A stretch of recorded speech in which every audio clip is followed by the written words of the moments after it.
In this video, evidence will be presented that the murder of LaVoy Finicum was premeditated. More specifically, it will be shown that an FBI agent fired a foam bullet, hitting LaVoy in the left side of his chest, where he often carried a gun, causing him to reach for the wound. The FBI agent fired this bullet for the purpose of making LaVoy reach in a way that would appear as if he was reaching for a gun, which would then justify the killing of LaVoy. The evidence will also show that these actions were premeditated and that they must have been planned by the FBI organizers of this operation. Red lines have been added to indicate shots fired. All shots were fired either by the FBI or the Oregon State Police. No shots were fired by LaVoy or the occupants of LaVoy's truck. The shot annotations were intended to be consistent with the Tri-County Major Incident Team analysis. However, one additional shot has been included that they did not reveal, and the evidence for this shot will be presented. Originally, LaVoy stopped when the FBI pulled him over. During this time, the FBI fired an unprovoked shot at Ryan Payne, who was in LaVoy's truck at the time. As a result of this shot, LaVoy decided to flee in his truck. What about Ammon and those guys? We can't get around them. I'm going to go get help. Okay. Stay down. I need a phone so I can call as soon as I get service. Keep watching the phone, see if you get any service. I don't have any. I can't even get Joe Rice. Coming up fast. Yeah, they are.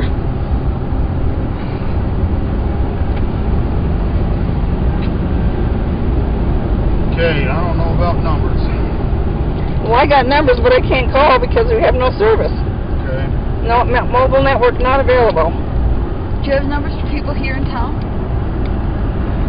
As LaVoy comes around a blind curve, he sees the roadblock and begins braking.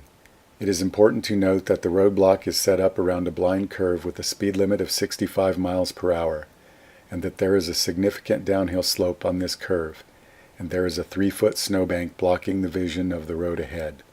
All of these factors make the roadblock difficult to recognize and make it difficult to stop in time. It is very unusual to find conditions such as these to make a maximally deadly roadblock. Had the FBI moved the roadblock further down the road, it would have been easier to spot and easier to stop and much safer. The placement of the roadblock is designed to create a situation where LaVoy crashes into the roadblock, which can justify the killing of LaVoy.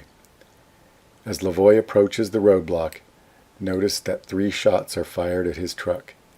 There is no possible way that these 3 shots could stop the truck or make the situation safer for anyone, since at this time LaVoy is attempting to slow down as seen by his brake lights. These shots are fired to prevent LaVoy from being able to stop and to provoke a violent confrontation in order to justify killing LaVoy. Yeah, but hang on. Okay, they're shooting. Hang on. Okay, we're here. Go ahead and shoot me. Immediately as LaVoy exits the truck with his hands up, he is fired upon twice. His hands remain up. These shots were an attempt to provoke LaVoy to some action that might justify killing him. At this point, LaVoy has been fired upon 6 times. Every shot fits with a pattern of trying to provoke a situation that will justify killing LaVoy. Although the previous 6 shots and the dangerous placement of the barricade indicate premeditated murder by themselves, the events in the next few seconds are the focus of this video, and these are the most important events to show that the murder of LaVoy was premeditated. First, look at the actions of LaVoy as he leaves the truck. Notice that LaVoy is walking with a steady gait away from the truck. LaVoy keeps his hands up consistently even when 2 shots are fired, narrowly missing LaVoy. LaVoy is moving away from his truck because he knows he will be killed, and he is trying to draw fire away from the other people in the truck. He is walking to the most exposed position. If he intended to fight, he would not do this. Instead, he would have pulled his weapon earlier and used the truck as cover. I have stopped the video at the time of the foam bullet shot. Now watch the change in motion of LaVoy after the foam bullet shot. He looks confused, he limps, he lurches forward, he is spinning around and not walking straight, and his arms come down and go up several times. The character of LaVoy's motion has changed dramatically at this point. Something must have happened to explain this. Now we will examine the actions of this FBI agent who is kneeling in the snow with his gun aimed at LaVoy. For now I will assume that this FBI agent has not taken a shot and show that this leads to absurd conclusions. This FBI agent is not sighting his gun with the physical sight. He is kneeling and shooting from the hip. Although this makes it much harder to see that he is aiming his gun at LaVoy, this can be verified. This is very unusual since he has had time to prepare. This FBI agent uses cover in an unusual way. This FBI agent has positioned himself so that the black truck is between himself and the video camera. This FBI agent has not used the truck to protect himself from LaVoy. As soon as this FBI agent sees LaVoy reaching, this FBI agent turns away quickly. This is the opposite of what he should do in this situation. Would you turn your back on a man who has already been shot at 6 times and might be reaching for a gun?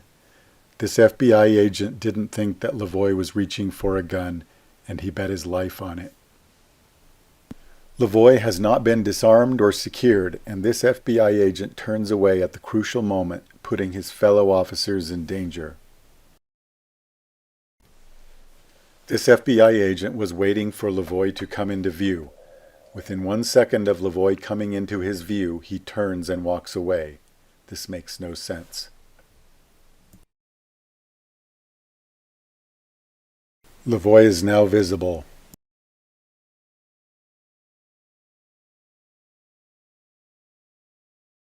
The FBI agent turns away.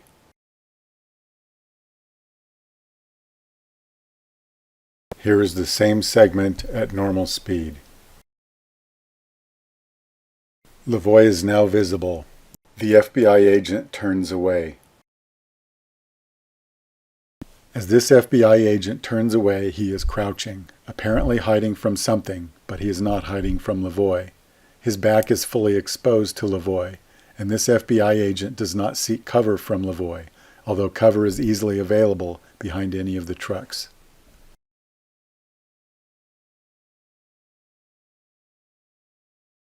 While LaVoy is being killed, this FBI agent crouches in front of the white FBI truck.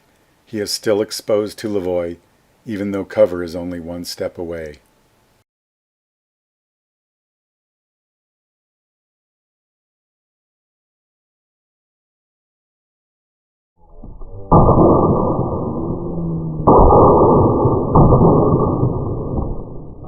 Immediately after LaVoy is killed, this FBI agent gets up and aims his gun at LaVoy's truck.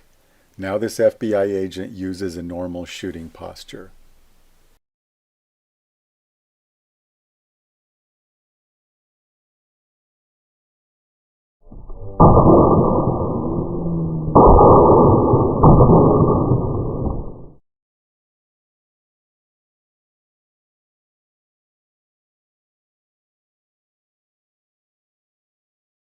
When it is assumed that LaVoy was reaching for a gun, the actions of this FBI agent appear to be insane.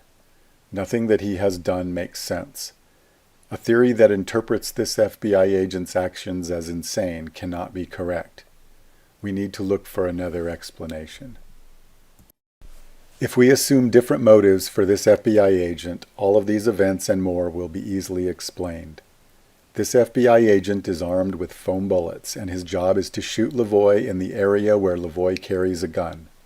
The purpose is to get LaVoy to reach for the wound, which will appear on the video as reaching for a gun, and the FBI will be able to justify the killing of LaVoy. This FBI agent must get his shot quickly, and he must get away quickly without being noticed on the video. This FBI agent cannot allow this shot to be detected, because it would prove that the killing of LaVoy was intentional and premeditated. It is the intent from the beginning for the FBI to release the video as justification for the killing of LaVoy, and this FBI agent knows this. Although this theory is simple, it predicts that many unusual events will be found. The FBI agent should shoot early and run away. The FBI agent should be more afraid of the camera than of LaVoy. It predicts the location of a foam bullet injury on LaVoy to be near where he normally carries the gun. It even predicts what the FBI story will be. Because of the unusual nature of these predictions, if these things are found, it will be strong evidence for the theory. In addition, many events that up to now have had no explanation at all from any theory will be shown to have an explanation from this foam bullet theory.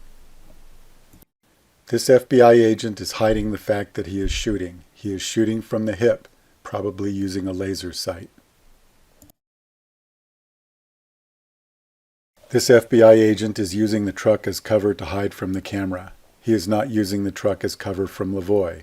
The fact that the truck fails to hide him from the camera is only due to the high angle of the camera at this instant, defeating his attempt to hide. This FBI agent shoots as soon as LaVoy is visible to him. He needs to get his shot as soon as possible.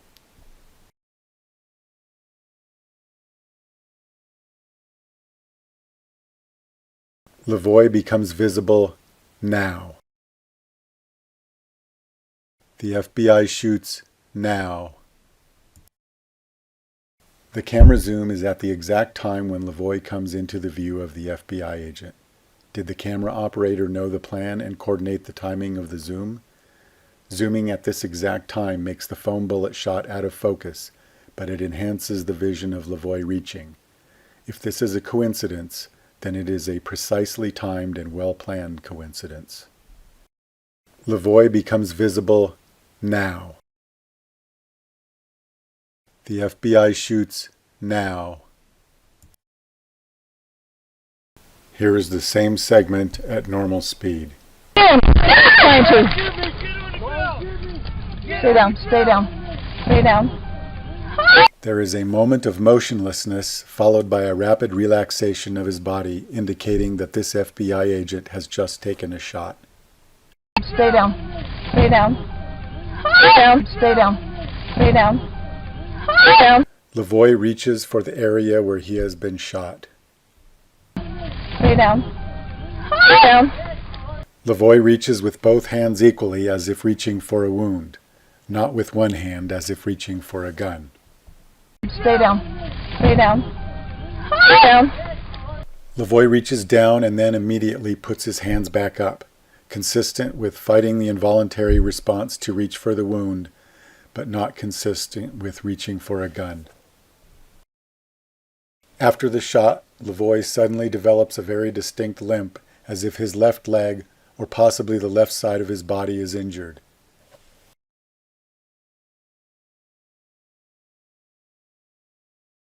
LaVoy is clearly injured, but not as severely as one would expect from a real bullet, possibly indicating that a foam bullet was used. Each time that LaVoy tries to lift and move his left leg, he also reaches down. This indicates that the wound may be in his torso rather than his leg, and also that each reach is due to the wound from the initial foam bullet.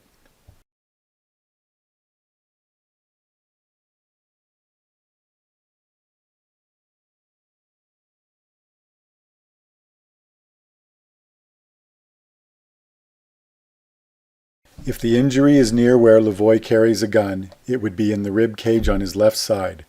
This would make it very hard to hold up his hands, especially when lifting and moving his left leg. This matches the motion that we see from LaVoy.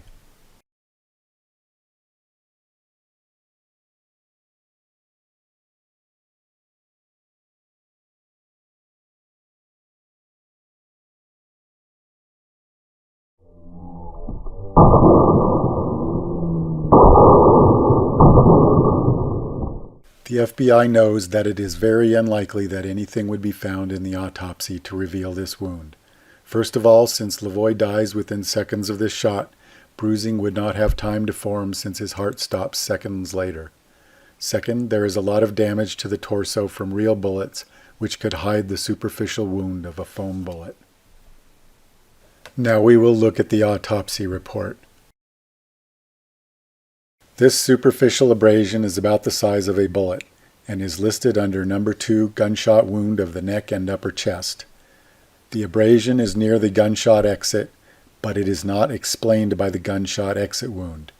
This seems consistent with the type of injury expected from the foam bullet. The location of this wound also matches where LaVoy carries his gun.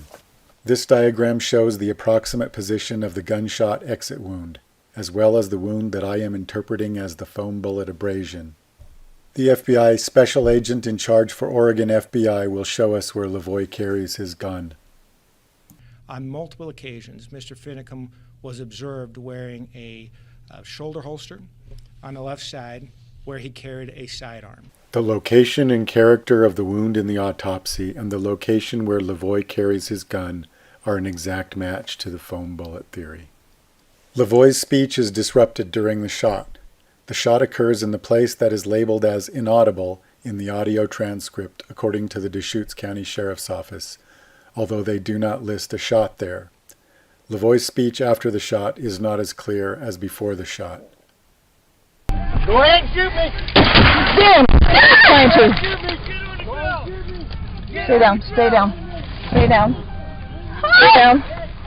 Stay down. Shoot me. You have to shoot me. Damn it. Are they shooting him? Did I shoot him? You assholes. The shot can be clearly heard on the video. The sound is muffled because of its position behind the truck. Because of this, the sound has no direct path to the truck cab where the sound is being recorded and is reflected off the trees and landscape. Stay down. Stay down. Stay down. Stay down. This is the officer's statements from the Major Incident Team report.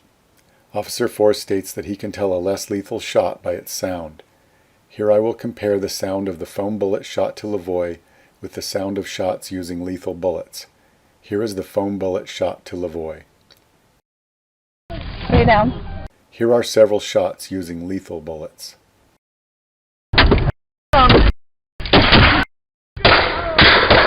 Now we will compare the sound of the foam bullet shot to LaVoy with other less lethal shots. The less lethal shots also have the sound of the bullet hitting the truck. Try to recognize the underlying sound of the shot. Here is the foam bullet shot to LaVoy. Stay down. Here are the less lethal shots. Shit. Keep down. Up. Yes. That's ridiculous.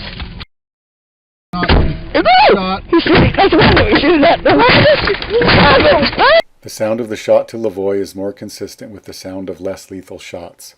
We now have confirmed that the foam bullet shot is heard on the video and that the sound is consistent with the less lethal shot.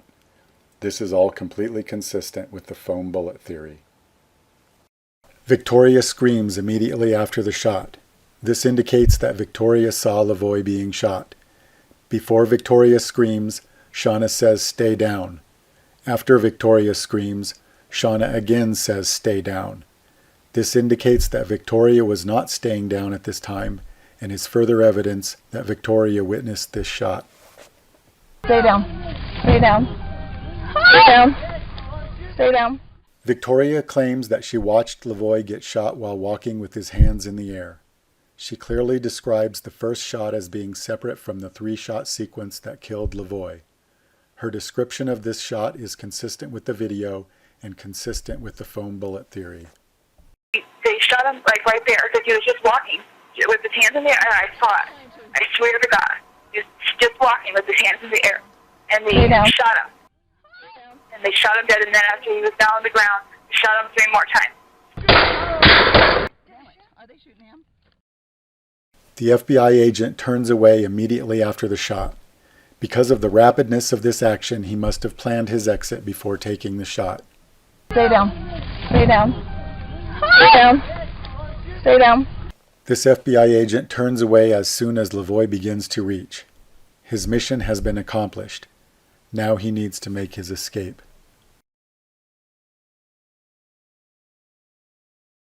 The FBI agent turning away at this time is an extreme action that is consistent with the foam bullet theory, but strongly contradicts the theory of LaVoy reaching for a gun. The FBI agent is not leaving his post, since his job was not to disarm and secure LaVoy, but to get LaVoy to reach for his wound. His job is now to get away so that his shot will not be discovered. The FBI agent's gun hand remains pointed at LaVoy even as he is beginning to turn. This indicates that a shot has just been taken. His gun hand remains tensed longer because it must absorb the gun recoil. Had he not just taken a shot, his gun hand would have moved with his body as he turned. This FBI agent is trying to hide, but not from LaVoy. He is trying to avoid being noticed on the video. While LaVoy is being killed, he crouches low in front of the truck, making himself nearly invisible to the camera.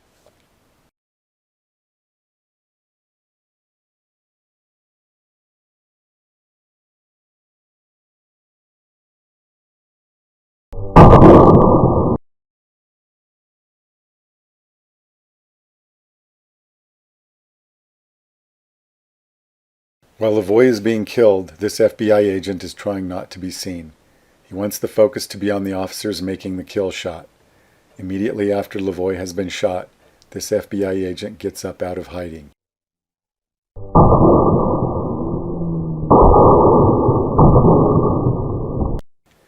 This FBI agent now aims his gun in the normal way and is no longer hiding his shot. He acts as if he never had interaction with LaVoy.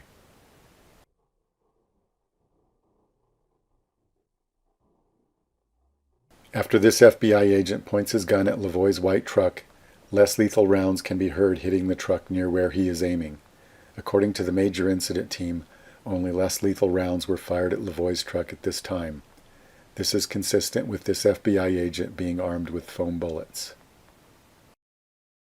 Damn it. Are they shooting him? Did I shoot him?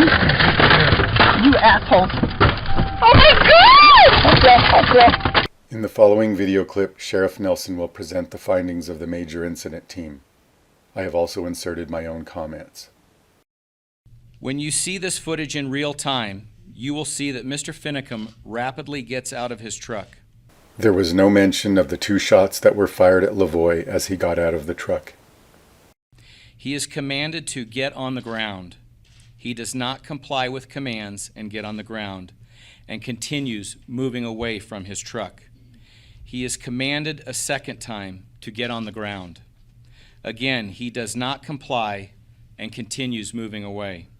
The video has been stopped just a few frames before LaVoy is shot with a foam bullet. He reaches across his body with his right hand into his jacket towards the area. This is not even an accurate description of the events in the video. LaVoy is clearly reaching with both hands. Saying that he is reaching across his body with his right hand is misleading. Where his gun was found. The Oregon State Police do not shoot. He lifts his hands. He looks down at his jacket and again reaches across his body with his right hand into his jacket towards the area where his gun was found. If LaVoy was reaching for a gun, he should have a gun in his hand after the first reach. There is no reason for him to fail at this task. There is no reason to look down, no reason to reach more than once, and no reason to put his hands up between reaches. These events are not consistent with reaching for a gun. The Oregon State Police do not shoot. It is important to note that our investigation has determined that at this point, Mr. Finicum has not been shot with any lethal rounds or less lethal rounds. If LaVoy has not been shot with any lethal or less lethal rounds, then there is nothing to prevent LaVoy from successfully grabbing his gun. If the major incident team claims that LaVoy was actually reaching for a gun, they need to explain what prevented him from doing it successfully after 3 tries. They have presented a case for why the officers may have mistakenly thought LaVoy was reaching for a gun, but when they tried to claim that LaVoy actually was reaching for a gun, their reasoning fails. In order to maintain the theory of LaVoy reaching for a gun, they have had to ignore most of the evidence or pretend that it is not relevant and focus only on the evidence that was engineered, primarily LaVoy reaching down. They must also gloss over the details of the reaching event, because when you look at them too closely, they are not consistent with LaVoy reaching for a gun. This is a summary of the evidence that was presented. 3 theories are compared. First, the theory that LaVoy reached for a gun. Second, the foam bullet theory, but assuming that it was not premeditated and that the FBI agent made the decision to fire as the situation developed. Third, the foam bullet theory that has been presented in which the murder of LaVoy was premeditated. A plus sign is placed in the table if the evidence is explained by the theory. A minus sign is placed in the table if the evidence contradicts the theory. If a spot in the table is blank, this means that the evidence is not explained by the theory. To score each theory, 1 is added for each plus sign and 1 is subtracted for each minus sign. The total score for each theory is shown here. The theory that LaVoy reached for a gun has a negative score. This is because more evidence contradicts it than supports it. The foam bullet theory explains all of the evidence.